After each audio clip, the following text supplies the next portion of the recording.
Hai semuanya, kembali lagi bersama Hirka Harika. Kali ini, Mimin bakal bawain alur cerita dari sebuah film yang berjudul Insen. Film ini menceritakan seorang wanita yang sehat-sehat saja dan juga waras, namun tiba-tiba ia menjadi pasien di rumah sakit jiwa. Kira-kira gimana alur ceritanya? Yuk, langsung saja ke ceritanya.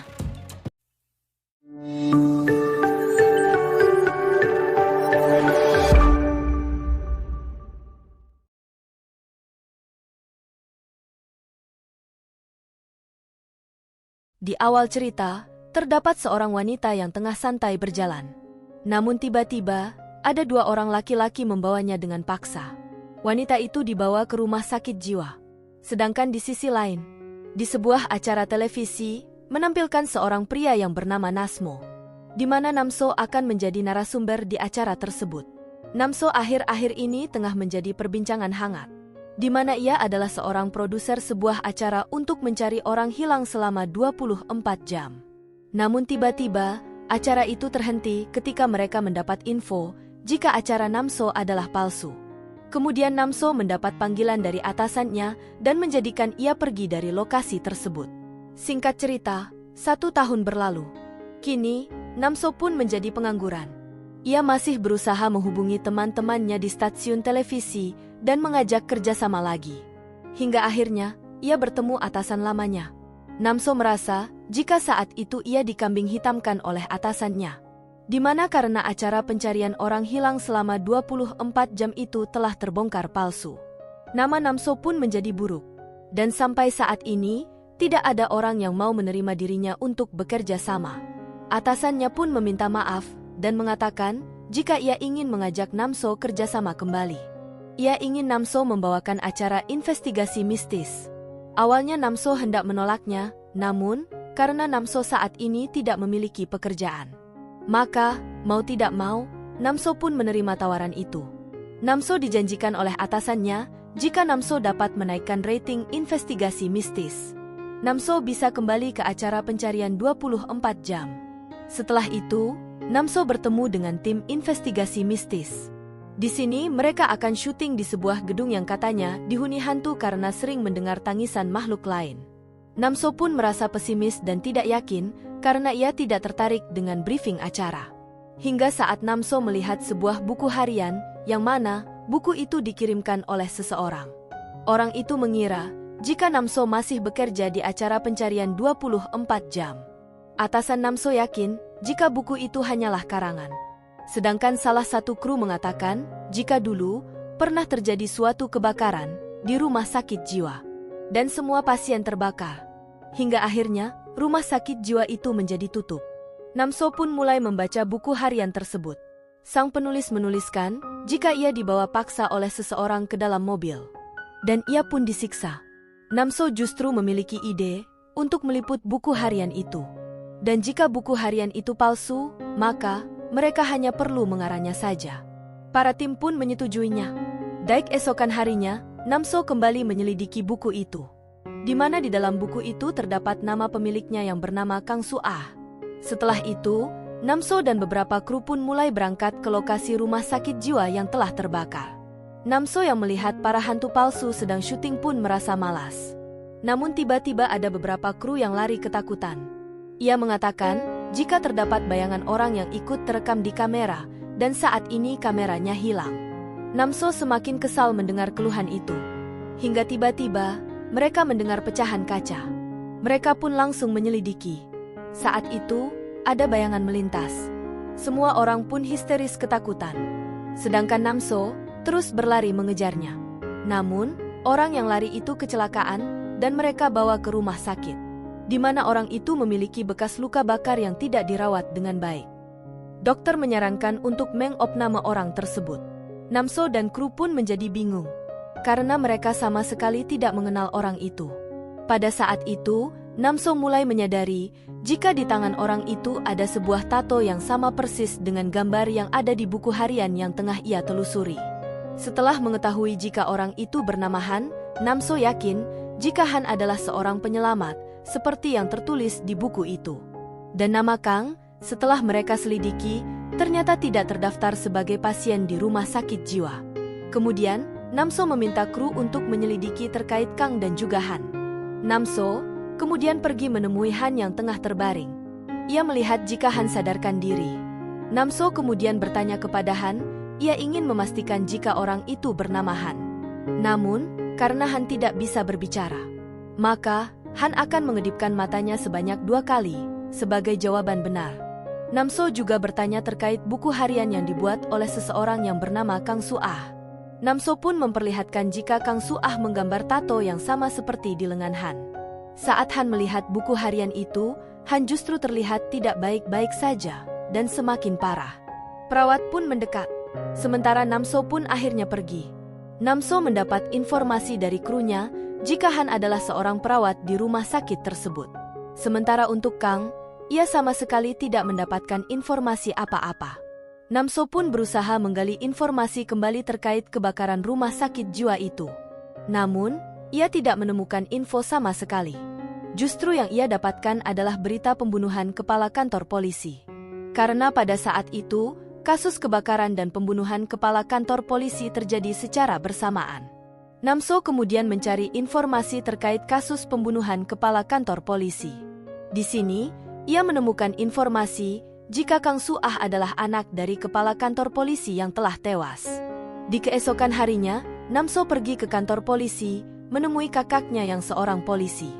Ia menanyakan terkait Kang Suah. Kakaknya mengatakan jika Kang Suah diduga membunuh kepala kantor polisi itu dan dilarikan ke rumah sakit jiwa. Ibunya Kang meninggal sebelum kejadian karena memiliki penyakit jantung. Dan akhirnya, tidak ada yang bisa bersaksi untuk Kang. Namso pun menduga jika Kang sebelumnya dikurung di rumah sakit jiwa. Namun sang kakak mengatakan jika hal itu tidak mungkin. Karena tidak ada orang yang waras dikurung di rumah sakit jiwa. Menurut kakaknya yang polisi, Kang pura-pura gila supaya ia bisa terbebas dari hukum. Namso pun jadi ingin bertemu dengan Kang. Si kakak tidak ingin ikut campur dengan hal itu. Jadinya, Namso sendiri yang akan menemui Kang. Menurut dokter, Kang saat ini tengah dalam tahap penyembuhan. Dokter pun meminta Namso untuk memperlakukan Kang layaknya pasien dan bukan memperlakukan Kang seperti penjahat. Kemudian, Namso pun bertemu dengan Kang secara langsung. Di sini, Kang langsung menyembunyikan luka bekas kebakarannya. Namso berusaha menanyakan suatu hal kepada Kang, namun Kang hanya terdiam.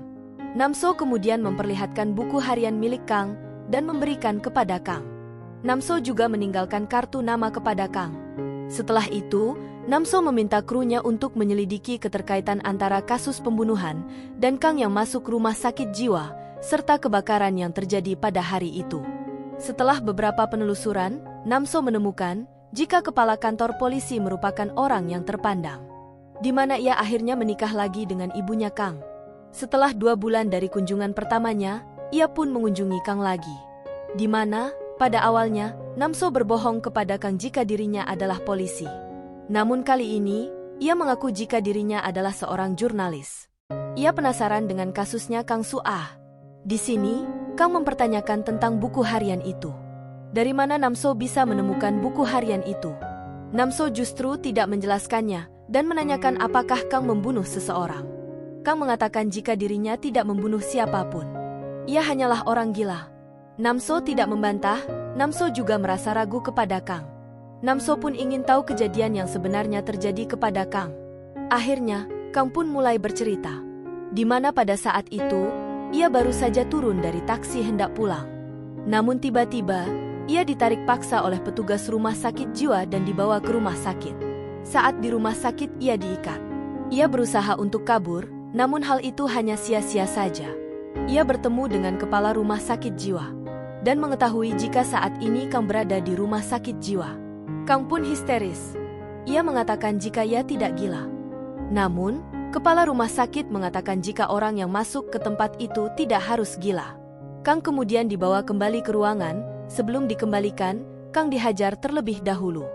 Kemudian, Kang mendapat perawatan dari perawat yang bernama Han. Han mengatakan, jika Kang menurut, maka Kang tidak akan disiksa. Kang pun meminta tolong Han, karena ia bukan orang gila. Han tidak percaya dengan perkataan Kang. Saat itu datang petugas lain dan membantu memaksa Kang minum obat. Di suatu hari, semua pasien dikumpulkan menjadi satu. Saat itu, ada seorang wanita berkenalan dengan Kang. Ia mengaku jika dirinya tidak gila. Ia tiba-tiba dibawa ke rumah sakit saat ia tengah tertidur. Setelah itu Kang diperiksa oleh kepala rumah sakit. Kang pun bertanya siapa yang membawanya ke rumah sakit jiwa. Bukannya menjawab, kepala rumah sakit itu pun langsung mendiagnosa Kang memiliki paranoia akut. Kemudian Kang pun dikembalikan ke ruangan lagi. Setelah pertemuan dengan Kang, Namso pun mencari tahu siapa kepala rumah sakit jiwa itu. Dan Kang menemukan jika kepala rumah sakit jiwa itu adalah adik kelas dari kepala kantor polisi yang tewas. Namun anehnya, tidak ada catatan medis milik Kang. Namso pun menduga jika Kang sengaja dimasukkan ke rumah sakit jiwa oleh ayah tirinya. Apalagi, ibu Kang memiliki tanah yang sangat luas. Namun, setelah ibu Kang meninggal dunia, nama ahli warisnya pun diubah. Namso dan kru pun berusaha mencari informasi ke berbagai tempat. Karena menurut Namso, investigasi terhadap kasus Kang sangatlah janggal. Bahkan dari beberapa informasi ia selalu mendapat informasi negatif tentang kepala kantor polisi dan kepala rumah sakit jiwa. Di mana dahulu, ada kasus yang menuntut rumah sakit jiwa itu. Namun, tuntutan itu dibatalkan. Kemudian, Namso mendatangi orang yang pernah menuntut rumah sakit itu. Wanita itu mengatakan, jika dulu, ayahnya yang kecanduan alkohol harus masuk ke rumah sakit jiwa, dan biayanya ditanggung oleh negara. Namun setelah beberapa minggu bantuan dihentikan dan ayahnya dikeluarkan dari rumah sakit. Dan rupanya, ada banyak sekali kasus seperti itu. Alasan si wanita menuntut, karena ginjal ayahnya menghilang, setelah dirawat di rumah sakit jiwa. Bahkan saat ia meminta pertanggungjawaban ke rumah sakit. Pihak rumah sakit mengatakan, jika ayah wanita itu sama sekali tidak dirawat di rumah sakit tersebut. Bahkan, mobil yang digunakan untuk membawa ayahnya si wanita adalah mobil curian dan tidak terdaftar. Ditambah lagi, tanggapan dari kepolisian yang berubah-ubah. Hingga akhirnya, mereka harus membatalkan tuntutan tersebut. Di mana pada saat itu, kepala kantor polisi dan kepala rumah sakit jiwa merupakan orang yang sangat berpengaruh. Orang luar seperti wanita itu tidak akan bisa melawan mereka. Setelah itu, Namso kembali bertemu dengan Kang. Kang bercerita kepada Namso, jika terdapat seseorang yang dibawa masuk ke ruang operasi, maka mereka tidak akan kembali. Itulah sebabnya Kang ingin kabur dari rumah sakit itu. Namun, ia selalu gagal. Ia mengetahui cara kabur dari rumah sakit jiwa dari seorang pasien di kamar sebelahnya. Di mana caranya ada di ruang kepala kantor rumah sakit jiwa. Saat para pasien dikeluarkan dari kamarnya, Kang pun berusaha masuk ke ruangan kepala kantor rumah sakit jiwa. Saat berhasil masuk, ia berusaha mencari pintu keluar itu. Dan saat berhasil menemukan pintu keluar, kepala rumah sakit juga kembali ke ruangannya. Saat Kang berhasil bersembunyi, tiba-tiba ia tergelincir dan menjadikan kepala rumah sakit mengetahui ada seseorang yang masuk ke ruangannya. Kepala rumah sakit jiwa berhasil menemukan Kang, namun Kang berteriak dan akhirnya terjatuh. Kang berusaha mencari jalan keluar. Hingga akhirnya ia menemukan jalan keluar tersebut. Saat ia sampai di luar gedung, pakaian Kang yang lusuh dan penuh dengan luka pun menjadi pusat perhatian. Sampai akhirnya, Kang menemukan mobil polisi, dan ia pun meminta bantuan polisi. Namun ternyata, Kang justru dibawa kembali ke rumah sakit jiwa oleh polisi itu. Dan akhirnya, Kang kembali masuk ke rumah sakit jiwa lagi. Namso yang mengetahui kasus Kang pun meminta kepada atasannya untuk menampilkan acara pencarian 24 jam kembali. Atasannya awalnya menolak permintaan Kang. Namun Kang mengancam, jika ia akan menjual investigasi yang telah ia dapatkan kepada stasiun televisi lain. Hingga akhirnya, mau tidak mau, atasannya menyetujui permintaan Namso dan mengatakan jika acara pencarian 24 jam akan tayang minggu depan. Setelah Namso selesai mengedit acara itu, Namso pun memulai acaranya. Ia menjelaskan terkait kasus Kang, ia juga menjelaskan hubungan antara Kang, kepala kantor polisi dan kepala rumah sakit jiwa. Pada saat itu, banyak sekali orang yang menonton acara Namso. Di sini, Namso mengatakan, jika ia tidak akan menjelaskan semuanya hari ini, ia akan menjelaskan di minggu depan. Setelah itu, tayangan Namso pun menjadi trending topik, di mana semua orang merasa takut jika tiba-tiba mereka dipaksa masuk ke rumah sakit jiwa. Akhirnya, banyak wartawan yang mengunjungi rumah sakit jiwa itu. Hingga pada saat itu, hanya nama Namso yang diperbolehkan masuk. Namso kembali melanjutkan wawancaranya kepada Kang. Di sini, ia meminta maaf kepada Kang karena ia belum meminta izin untuk menayangkan acara tersebut. Namso juga mengatakan jika Han menghilang setelah mendapat perawatan. Kang kemudian menceritakan jika selama itu yang mempercayai Kang tidak gila hanya Han seorang. Kang juga mengatakan jika saat ia berada di rumah sakit jiwa, ada seseorang yang mencari tahu keberadaannya. Namun, orang itu sering diusir karena dianggap mengganggu. Orang itu merasa aneh karena tidak boleh ada laporan orang hilang. Hingga pada suatu saat, Han masuk ke ruang operasi. Ia kaget melihat ada kepala orang yang baru saja dipotong. Kepala rumah sakit marah kepada Han dan meminta Han untuk membereskan semuanya. Kemudian, kepala rumah sakit menjelaskan kepada Han jika gaji besar yang diterima Han selama ini berasal dari penjualan organ-organ pasien rumah sakit jiwa itu. Han pun terpaksa menurut. Saat menyendiri, Han tidak habis pikir jika rumah sakit tempat ia bekerja melakukan hal sekeji itu. Setelah itu, Han mencoba mencari tahu kembali nomor telepon orang yang mencari Kang dan menghubunginya. Setelah mendapat telepon dari Han, pria itu langsung bergegas pergi ke rumah sakit jiwa. Di sana, di ruangan kepala rumah sakit jiwa terdapat kepala kantor polisi yang mengunjunginya. Mereka tengah membicarakan suatu rahasia besar yang tidak boleh tersebar. Sedangkan pria yang ingin membantu Kang pun berhasil masuk rumah sakit jiwa dengan bantuan Han. Saat sampai di ruang operasi, mereka melihat jika Kang tergeletak lemas. Mereka pun membawa Kang keluar dan hendak membawa pergi. Namun sayang, mereka kepergok oleh kepala rumah sakit. Di sini, kepala rumah sakit pun marah besar. Ia mengikat Kang dan menyiksa Han yang telah mengkhianatinya. Ia juga berencana untuk mengambil organ orang yang membantu Kang keluar. Dan pada saat itu bertepatan jam 11 malam, di mana seorang wanita gila lain yang pintu kamarnya terbuka pun pergi ke ruangan kepala rumah sakit jiwa.